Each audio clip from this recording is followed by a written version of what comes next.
Okay, ich bin bereit. Guten Abend, ich bin Dr. Emmett Brown. Ich stehe auf dem Parkplatz der Twin Pines Mall. Es ist Samstag früh am 26. Oktober 1985, 1:18 Uhr. Und dies ist Zeitexperiment 1. Komm, Eini. Hierher, guter Junge. Rein da. Mach schön Sitz. Anschnallen. So ist es fein. Wow. Okay. Einsteins Uhr ist auf die exakt gleiche Zeit eingestellt wie meine. Hast du das? Ja, alles klar, Doc. Gut. Gute Reise, Einstein. Pass mit dem Kopf auf.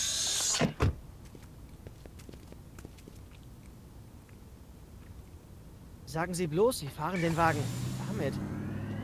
Pass auf. Okay, gut. Hab es.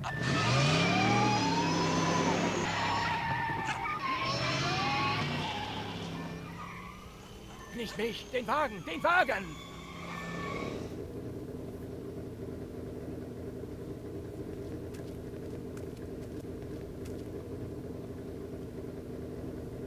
Wenn meine Berechnungen stimmen, dann wirst du bei Tempo 140 etwas wirklich Unglaubliches erleben.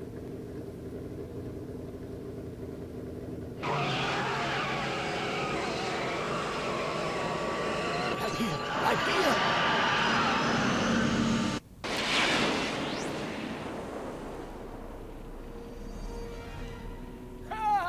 Was habe ich dir gesagt? 140 Stundenkilometer!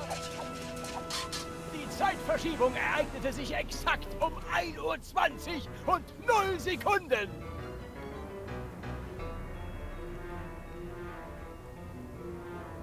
Das staunt der gute Marty McFly nicht schlecht. Und herzlich willkommen hier zum Real Let's Play von Zurück in die Zukunft, dem Spiel, den inoffiziellen 4. Teil. Denn auch wenn es sich gerade danach aussieht, aber dieses Spiel handelt eigentlich nach den Geschichten, also sprich, ja, eigentlich mit der Geschichte, wie auch immer, die nach dem 3. Film sich, naja, zutragen könnte, weil die Filmumsätze werden wir wohl niemals erleben. Aber egal, ja, wir sind hier zurück im ersten Film, sprich, was damals halt passiert ist. Und wer halt die Zurück in die Zukunft Trilogie nicht kennt, dem kann ich nur sagen, ihr habt was verpasst. So, jetzt aber zurück zum eigentlichen Thema. Ich glaube, damals hat das gesagt, war. Verdammt, ist das heiß. Um Himmels Willen, Doc, Sie haben Einstein aufgelöst. Beruhige dich, Marty. Ich habe gar nichts aufgelöst. Die Molekularstruktur von Einstein und dem Wagen sind völlig intakt.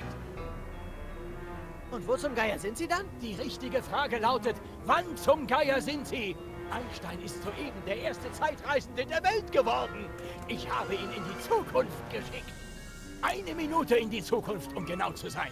Und um genau 1:21 Uhr und 0 Sekunden setzt er mit der Zeitmaschine wieder hier auf. Das klingt jetzt zwar alles sehr interessant und so, aber ich an der Stelle von Marty McFly würde mir wohl so denken, alter Doc, was haben Sie geraucht? Moment, Doc. Sekunde. Wollen Sie mir weismachen, dass Sie eine Zeitmaschine aus einem DeLorean gebaut haben? Ja, ich sehe das so. Wenn man eine Zeitmaschine in einen Wagen einbaut, dann bitte schön mit Stil. Abgesehen davon, die rostfreie Stahlkonstruktion macht die Funktionsdiffusion... Pass auf!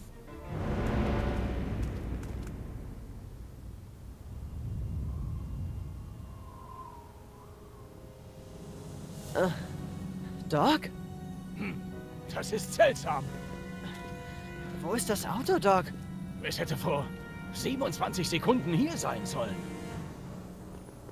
Doc, was ist mit Einstein passiert? Kein Grund zur Sorge. Es ist wahrscheinlich nur eine kleine Abweichung der Zeitleitungen. Marty, gib mir mein Notizbuch. Es sollte im Werkzeugkasten sein. Oh, also so lief das damals im ersten Film aber gar nicht ab, Leute, okay? Doc braucht ein Notizbuch. Lass mal nach links laufen, bis du Doc Notizbuch sehen kannst, okay? Richten wir laufen soll. Gut, versuchen wir es mal, wa? Ja, das Spiel, wo ich es damals gezockt habe, sprich ist auch schon 3 Jahre her. Ich muss mich erst noch ein bisschen wieder an die Steuerung gewöhnen, aber ich glaube, es klappt. Notizbuch. Hab's. Fluxkompensator? Das ist es! Was bitte ist ein Fluxkompensator? Meine neueste Erfindung. Damit werden Zeitreisen möglich. In diesem Notizbuch habe ich fast 3 Jahrzehnte wissenschaftlicher Durchbrüche gesammelt, die nötig waren, um eine Zeitmaschine zu bauen. Fällt es in die falschen Hände, wäre das katastrophal.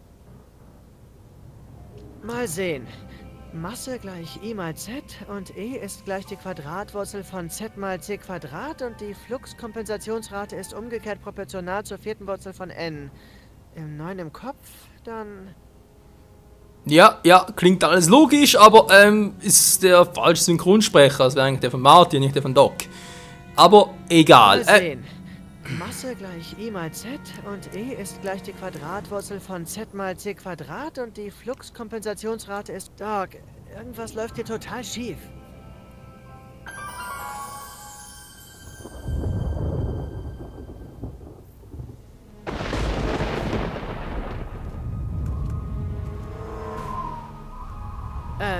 Doc?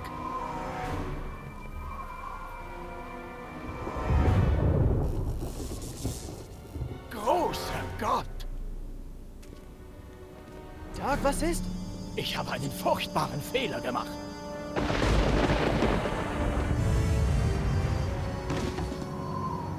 Doc! Nein! Es tut mir leid, Marty. Doc! Kommen Sie zurück! Doc! Doc!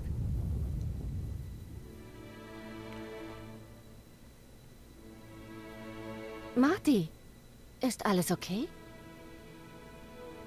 Ja, Mom, war nur ein Albtraum. Ich war in der Vergangenheit und Doc war da. Nun bist du ja wieder gesund und munter. Zurück im guten alten Jahr 1986. Aber steh jetzt besser auf. Dein Vater wartet auf dich. Hä? Wolltet ihr euch nicht bei Doc treffen? Verdammt, ich bin spät dran. Und damit noch einmal willkommen zurück zu Zurück in die Zukunft, dem Spiel. Oder auch Zurück in die Zukunft Teil 4.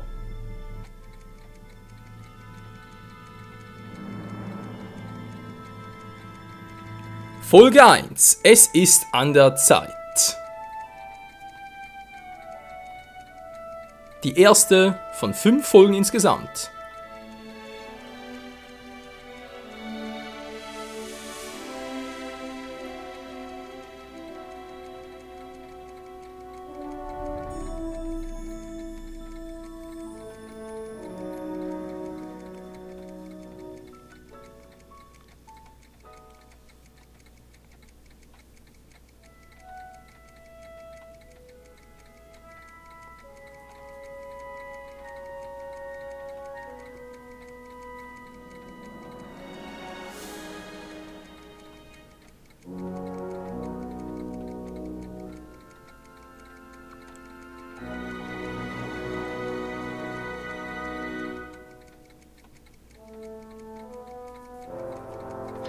Dad, hat er schon begonnen, der Verkauf?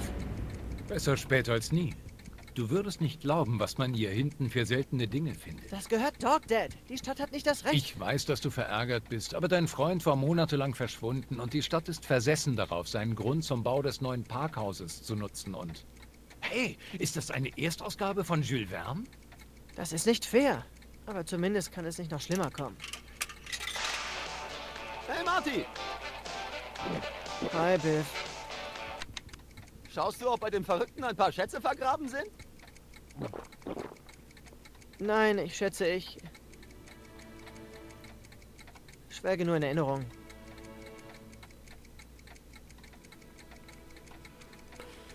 Wähle Objekt im Laden aus, im Labor aus natürlich, um sicher zu gehen, dass Doc hier nichts Gefährliches vergessen hat.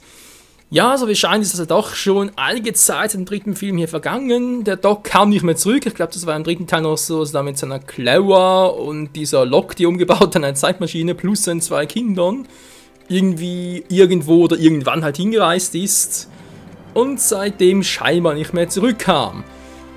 Ja, mal gucken, was alles sich geändert hat und so und ob ich mich noch an gewisse Dinge erinnere, weil, wie gesagt, 3 Jahre her, seitdem ich es damals Let's Played habe, jetzt ein Real Let's Play, passt sowieso grandios, denn 2015 war ja das Jahr, Was ja auch, ich überlege gerade, doch, das war doch im zweiten und im dritten Film eine große Rolle gespielt, vor allem auch wegen dem Hoverboard und so.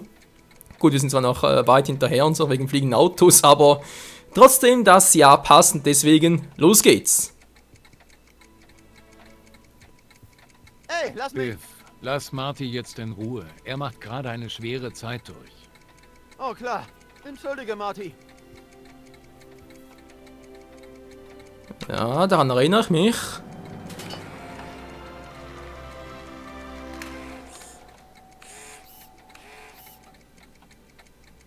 Sprich, dass Biff uns ständig hier stört. Genau, so war es irgendwie.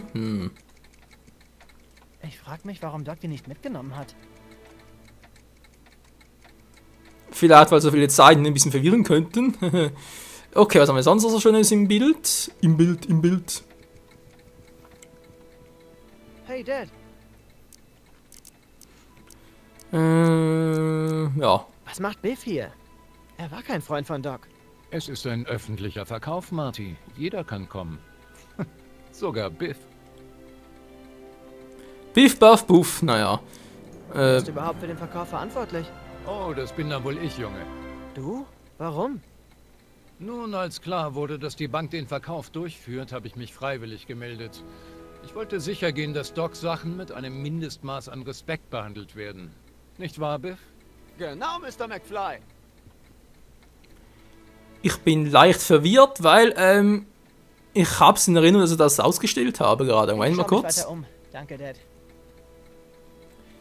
Die Hinweise nämlich, die habe ich doch eigentlich deaktiviert. Also Monate, wir haben jetzt 86. Alter, das war ja 2 Jahre von meiner Geburt. Okay, nee, ich will die Hinweise deaktivieren. Geht das irgendwie? Hinweis, ja, das ist ja schön, aber die will ich ja nicht. Noch ein Hinweis, nö, ich hab doch die irgendwie... Ja, das ist doch... Ich habe doch keine Hinweise, Mensch. Welchen Dingen, ja, jetzt kommt der Hinweis hier. Es hat ewig gedauert, sie zu reparieren, nachdem ich sie überladen hatte. Und jetzt kauft sie irgendein Trottel für ein paar Cent. Oh ja, auch dann erinnere ich mich noch. Das wird noch cool werden, Leute. So, muss man da rein. Das Modell von Hill Valley. Doc hat dieses Modell der Innenstadt von Hill Valley schon 1955 gebaut. Sogar die Turmuhr funktioniert. Was zum... Ist das Docs Notizbuch da drin? Hey, das sieht genau aus wie das Gerichtsgebäude. Das muss man ihm lassen. Er hat geschickte Hände. Biff, kann ich das mal sehen? Das würde super in mein Aquarium passen. Was Neues für den Karpfen zum dran knabbern. Verdammt, wir brauchen das Notizbuch. Komm schon, ich hab's zuerst gesehen. Ja, da hast du wohl recht. Aber ich hatte es zuerst in der Hand. Gib es her, Biff. Naja, mal sehen, was wir hier haben. Sieht aus wie ein Plan für irgendwas. Was ist ein Fluxkonformator? Das geht dich nichts an. Doc wollte, dass ich... Braun ist hinüber, Kleiner. Aber das könnte etwas wert sein. Ha!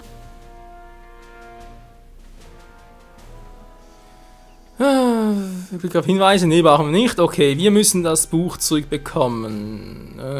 Moment, wow, Steuerung. Okay, er ist im Saufen, das ist mir gerade ziemlich egal. Ich glaube, Großquatsch mit ihm bringt auch nichts. Wie kriege ich... muss ihn irgendwie weglocken von hier, wa? Hey, Biff. Wollte eigentlich da hinten gucken. So. Es ist nur ein Notizbuch mit Docs Kritzeleien. Was hat Doc schon erreicht?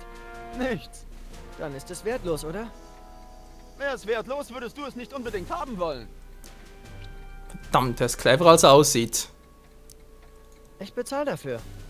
Wie viel? Zu wenig. Der Typ geht mir auf den Sack. Ach, vergiss es.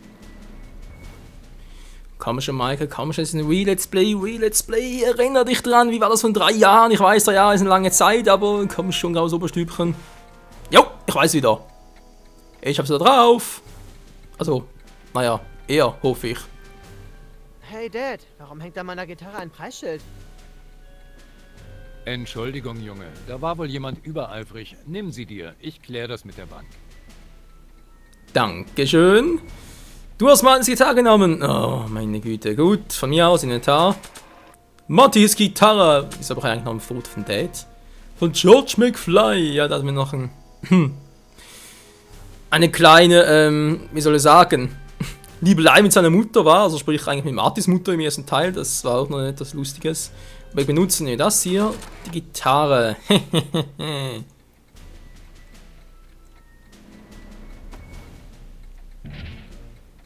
Oh Hier yeah. ein altbekannter Song. 1, 2, 3. Sieh mal an, Chuck Blödkopf. Ich zeig dir mal, wie das geht. Also, Biff, ich glaube, das ist Martys Gitarre. Oh, natürlich. Sie haben recht, Mr. McFly. Ja, bitte, Marty. Also, lass mal was hören.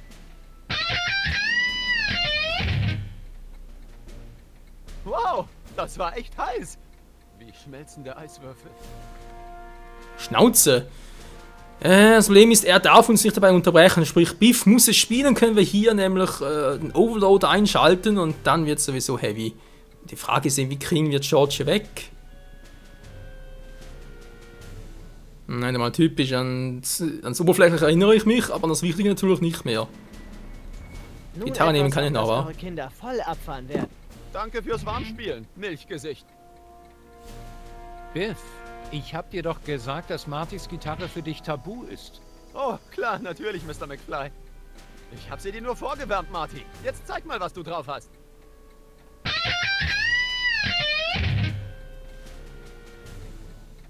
Spielen kann man uns lassen, aber ich schalte erstmal den Lasst ein. uns mal richtig aufdrehen. So.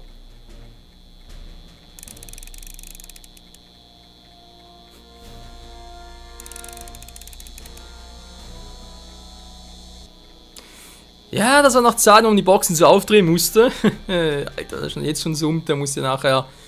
Also die Frage, jetzt will ich natürlich nichts machen, weil dann pustet mich weg. Also dieser Verstärker ist gefährlich. Glaube ich dir sofort. Was haben wir dort noch? Also dieser Verstärker ist gefährlich. Wie du meinst. George muss weg. Hier kann ich ihn irgendwie dazu überreden, dass er kurz verschwindet. Hör zu, dieser Verkauf ist ein Witz. Doc ist erst seit ein paar Monaten weg und zufällig weiß Ja, du hast es uns erzählt. Er ist nicht tot, sondern verreist. Angenommen, du hast recht. Hast du daran gedacht, dass diese Reise eventuell nicht ganz freiwillig war? Ich sage es nur ungern, aber Doc hat eine Menge Schulden überall hier in der Stadt. Vielleicht versteckt er sich vor seinen Gläubigern. Oh Mann, der arme Ruf des Docs. ich. Dad, wegen Biff. Ich weiß, du willst helfen. Er spuckt große Töne, mein Junge, aber so zäh ist er nicht. Ich habe schon lange mit ihm zu tun. Ich weiß, wie ich mit ihm umgehen muss. Ich aber auch. Ja, das stimmt wohl. Okay, mein Junge, ich halte mich da raus. Aber du weißt, wo du mich findest. Er weiß, wie er mit ihm umgehen muss. Also, das kann eigentlich nur dank Marty. Hätte mir damals geholfen, mein George McFly in der Schule, war ja... Naja, gut. Ich schau mich Egal. weiter um. Danke, Dad. Nun gut, jetzt mischt sich hoffentlich nicht mehr ein. Das heißt, wir haben ihn aufgeladen und so. Jetzt wird's übel für Biff. Wollt ihr eine Nummer von Biff und den Biff-Tones hören? Wir spielen immer wieder gerne für unsere treuen Fans. Oh. Die arme Box. Sieh dir an, wie ich die Bude rocke. Wie du meinst. Marty aus dem Weg. Hau rein, Biff. Oh, Scheiße.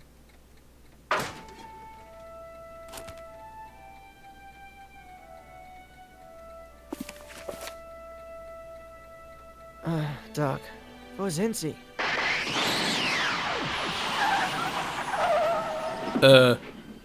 Die Lok?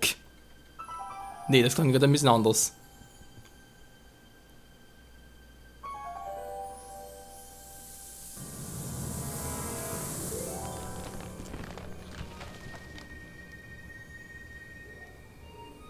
Der DeLorean? Hä?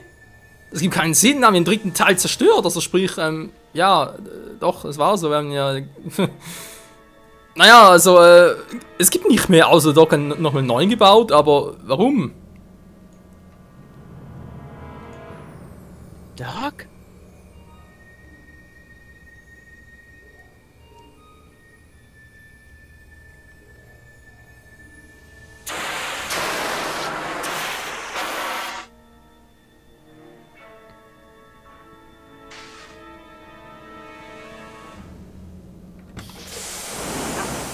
Nein! Wo kommst du her, mein Kleiner? Und wo hast du Doc gelassen?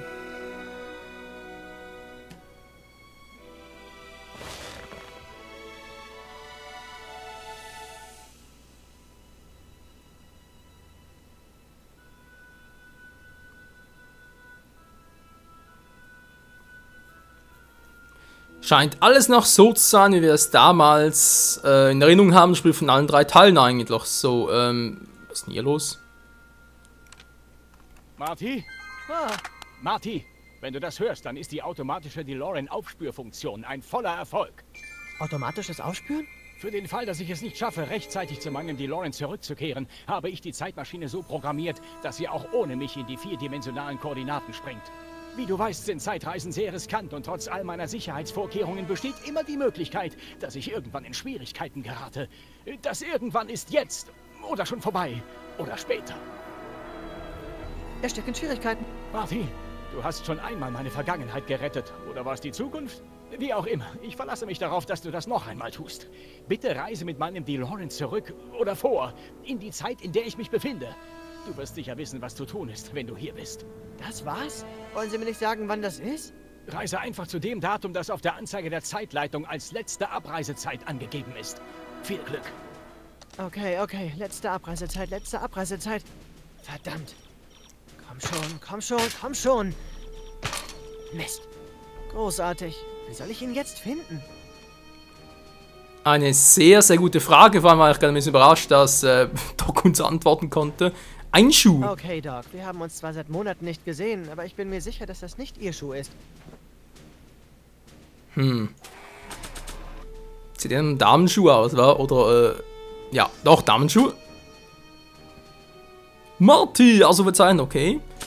Was die für uns bestimmt, weiß auch nicht, benutzen. Ja, ist ein Schuh, also von dem her.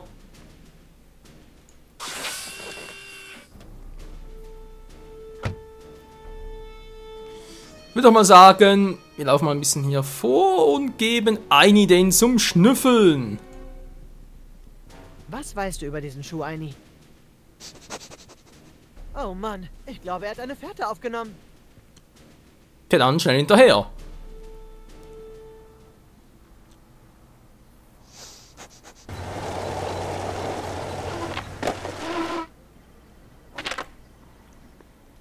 Okay, jetzt sind wir auf dem richtigen Weg. Wie soll mich das zu Doc führen, Aini? Marty, ich muss sagen, ich bin enttäuscht.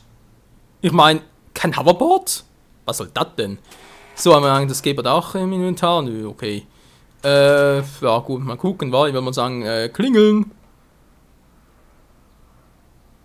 Oh, ich erinnere mich wieder. Scheiße. Ja, das ist lustig. Von der Tür zurück. Ah, Nun will ich dich mal ansehen. komm schon, Einstein. Wie ich es vermutet habe. Unruhestifter. Weg da! Na, wird's bald? Die alte Schreckschau vom Dienst ist zurück. Moment mal, hieß nicht der...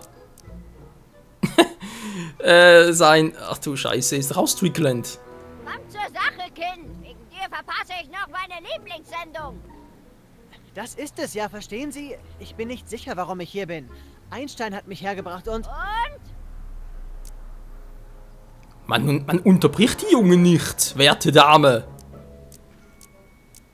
Sie sind nicht zufällig mit Vizedirektor Strickland verwandt, oder, Ma'am? Es geht dich zwar nichts an, aber ja, ich bin seine Schwester, Edna.